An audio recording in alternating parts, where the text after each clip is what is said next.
I think when I got my diagnosis, it was so big and it was so scary and it was so just kind of incomprehensible. I had never felt so alone. And now I realize it was because I wouldn't let anybody in.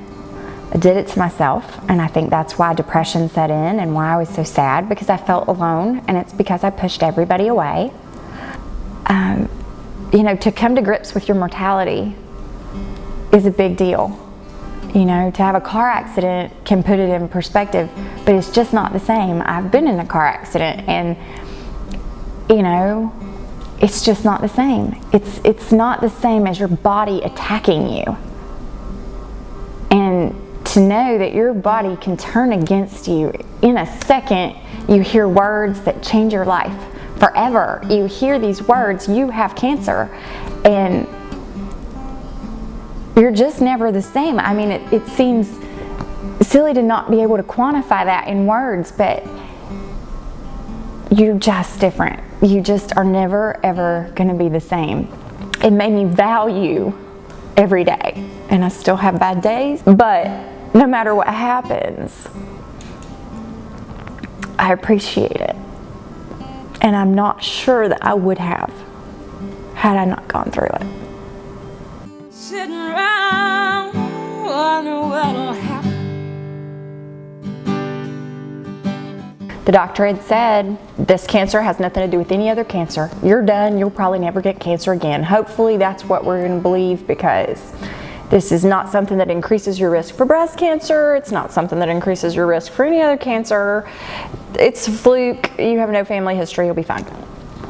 I was so angry that this happened again. I was just so mad that here I was, already I survived it. It was not fair to put me through it again. And I tried to figure out what I did to make this happen. And the answer is nothing. The answer is it happened. And it shaped me, but it doesn't define who I am. It doesn't determine what I can do. And it doesn't limit my ability. And if anything, I can't believe I'm gonna say this, but if anything, I'm thankful. I'm really, really thankful, because I really like who I am. And if that hadn't happened to me, both times, I would never be who I am.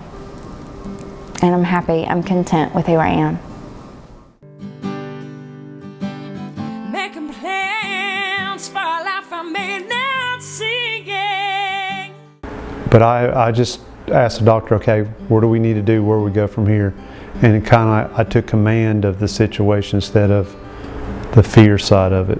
I was pretty much gung-ho and going straight forward of getting the procedure done and everything involved and getting it took care of.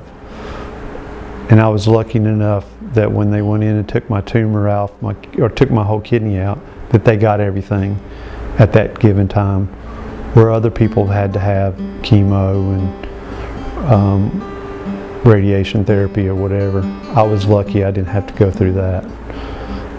Realizing what I had put my family through, my friends through, my church through, I thought maybe I was being too stubborn and not showing any emotions on their behalf, that maybe I should have showed more, or just all kinds of things are going through. I mean, did I let them down because I didn't communicate what I was going through? Did the right things letting them know what I was feeling? But the experience of going through, I feel like God always doesn't give you no more than you can handle. And it's a stepping stone of preparing you for certain things. And I feel like going through what I did has helped me go through some other things I've had to go through since then. Hoping I can fly over this mountain. Well, my grandmother on my mother's side died of uterine cancer. Excuse me, ovarian. I'm sorry, ovarian. But she was 80. But I thought, I'm doing everything right. I'm in great shape. You know, I'm healthy. I eat pretty well, I eat right, doing all the right things. I'm not gonna get cancer. I never really heard the word cancer. I don't think anybody wanted to say it. I certainly didn't want to say it. I don't know, I didn't want to say the word because that would just, I don't know, make it more real and more true, and I just didn't want it to be real. Well, I finally decided, you know what? I need to circle the wagons for this. I'm not going to fight this by myself. I need all my friends, everybody's different and handles it differently. And a lot of people maybe want to be private, but golly, you're just missing out on a whole lot of love out there. Praying it out, have the strength to breathe. My mom was diagnosed with breast cancer, and when she found out, she immediately was hounding me to go get my mammogram. And she saved my life. That's how I look at it. She saved my life, because I probably today would have still not gotten a mammogram. I do believe that she did save my life. I did, you know, in the beginning it was just, you know, I was shocked and disbelief, and when he told me, it was, I don't know, I guess I was just kind of numb to it. It was like I knew he was getting ready to say it. It's weird, I wasn't really upset. Because I guess I knew that I could conquer it. I saw Mom go through it, and I knew if she could do that I could do it too.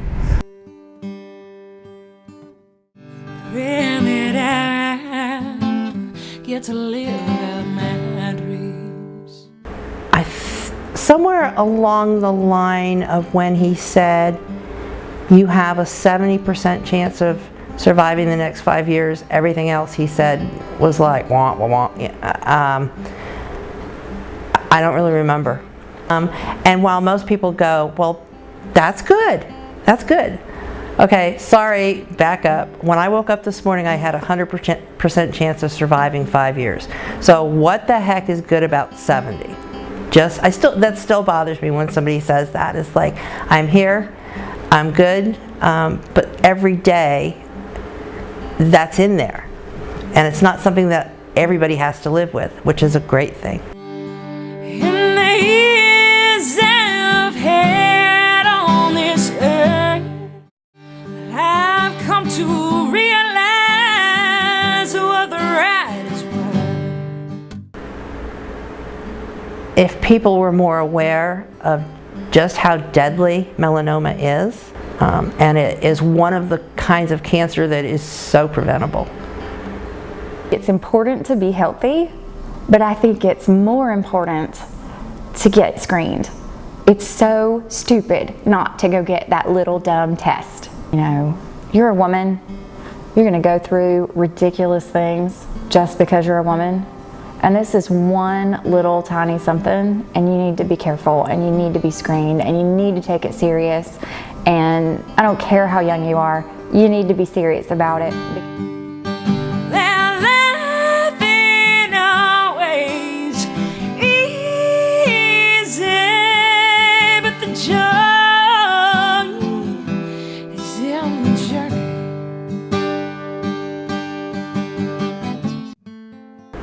For somebody newly diagnosed, I think the first thing I would do is, before I could tell them anything, would be to hug them. I don't like the words "it'll all be okay," because while you hope for that, you don't know that it'll all be okay.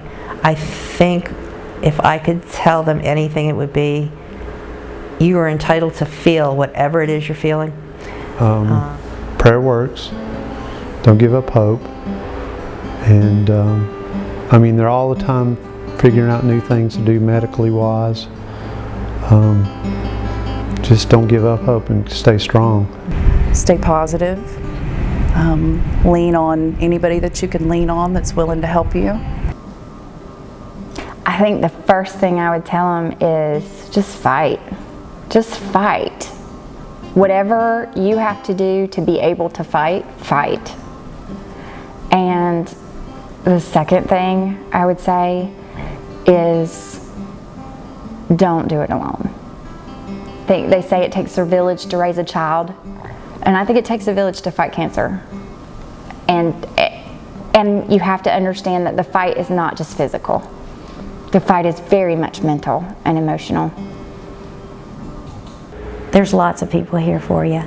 There's American Cancer Society, and all the resources available there, the website. You're in a really large club that nobody really wanted to join, but there's lots of us in it, and we can help. In the years I've had on this earth, I've come to realize what the ride is worth. You entered my life without my permission. You tried to turn my body against me, leaving pain and uncertainty in your wake. You took away my security. You will stalk me for the rest of my life, and I will constantly look over my shoulder for fear that I see you coming. Because of you, I wondered if I would see my children go up, or if I would be taken from them when they needed me the most. You took my hair and scarred my body. You made me cringe at my own reflection in the mirror. Others see a warrior. I see someone wounded, broken by the battle. You not only affected me, but you affected those that I love, and for that I hate you even more. You have caused worry and tears in the eyes of family and friends. You have made me a burden to those who have become caregivers. You made me sick and tired and unable to be the mother, wife, daughter, friend that I wanted to be.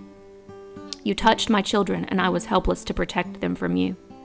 I may never know the extent of the effects that you have had on them, but I will spend the rest of my life trying to make up for it.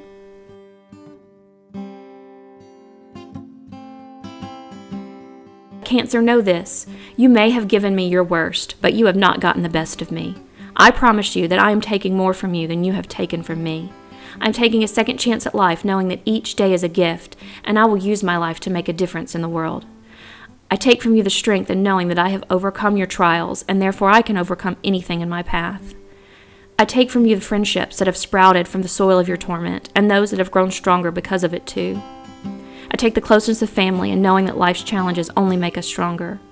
I take from you the love that I have been blessed with, and the compassion that others have shown me, and the kindness that even complete strangers have given. Cancer, I know that it was your intent to break me, but you have failed. You wanted to take my life, take me away from my beautiful family, but you did not realize who you were fighting with. You may have seen me wavering, weakened at times by your torture, but that was just me getting ready for another round of fighting. You did have one success out of your endeavor. You have changed me, but not the way you may have wanted. I am better now because of you. I have a new resilience, a new purpose, a new determination.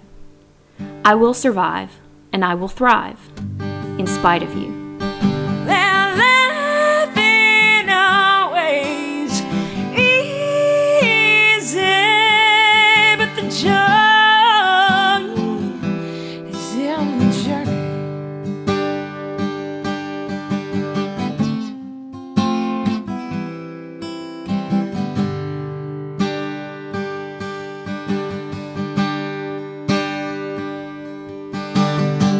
Maybe I'll live to be 100,